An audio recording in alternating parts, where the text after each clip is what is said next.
Why do the people you help sometimes end up betraying you? Why does someone you once supported emotionally, financially, or personally later become critical, jealous, or abandon you? If you have experienced this, it doesn't mean you were foolish. It simply reveals the truth that Friedrich Nietzsche understood many years ago, the truth that many people find uncomfortable. Today, we are going to explore the psychology of betrayal, gratitude, pride, and the strange way helping others can sometimes damage a relationship instead of strengthening it. And understanding it may completely change how you choose to help people in the future. 1. The uncomfortable truth nobody wants to hear. Nietzsche believed that people who receive major help can sometimes grow to resent the person who helped them. The reason is simple but painful: receiving help can create a debt, and debt can hurt a person's pride. When you help someone emotionally, financially, or professionally, the balance within the relationship quietly changes. You become the capable one, while they become the dependent one. Even if nothing is said aloud, this imbalance can create emotional tension. 2. The invisible humiliation of helping. Helping others is generous, but to some people, accepting help unconsciously feels like admitting weakness. It can trigger thoughts such as, "I couldn't handle this on my own. I'm dependent. I'm less capable." Nietzsche often discussed the human desire for power, independence, and self-respect. When you help someone during a vulnerable moment, you become a witness to that vulnerability. And not everyone is comfortable knowing that someone has seen them vulnerable. As a result, some people begin to distance themselves from the very person who helped them. 3. Why gratitude slowly becomes resentment. At first, help is often met with appreciation. But over time, the emotional weight of that help can grow heavier.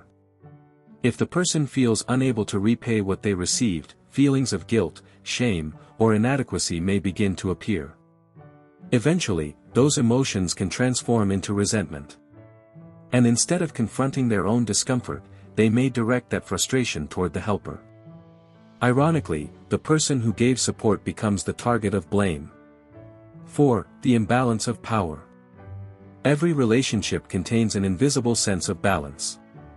When one person constantly gives, whether through money, energy, advice, or opportunities, the dynamic can begin to feel unequal. Even unintentionally, the giver appears elevated while the receiver feels lowered. Most people dislike feeling inferior. Some would rather damage the relationship entirely than continue feeling dependent or subordinate. It is brutal, but deeply human. 5. The role of silent jealousy.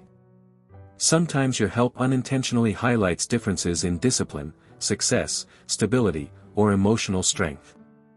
Your support becomes a mirror reflecting what the other person feels they lack. And not everyone reacts well to that reflection. Rather than improving themselves, some people try to reduce the discomfort by criticizing, belittling, or rejecting the person who helped them. Nietzsche described this reaction as ressentiment, when feelings of weakness or frustration are transformed into bitterness toward others. 6. Why their betrayal doesn't mean you failed. If someone turned against you after receiving your help, it does not automatically mean you made a mistake. In many cases, betrayal grows from emotional discomfort rather than pure cruelty. Human pride is fragile, and emotional dependence can feel heavy for some people to carry.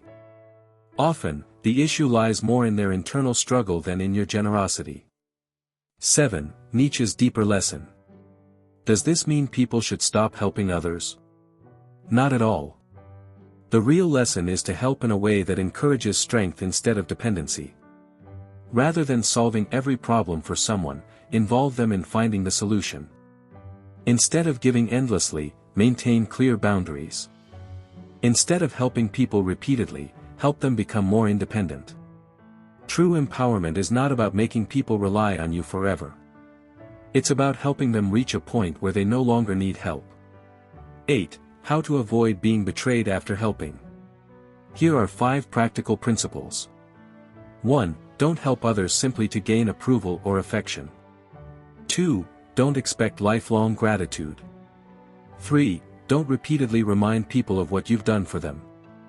4. Only give when you are comfortable receiving nothing back.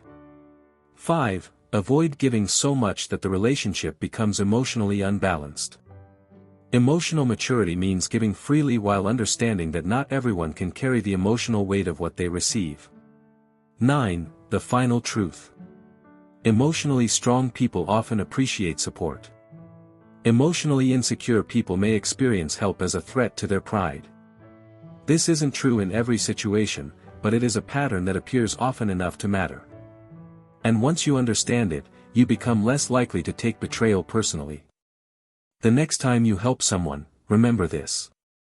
Helping is not the same as saving. Loving others should not require abandoning yourself. And generosity should never demand self-destruction.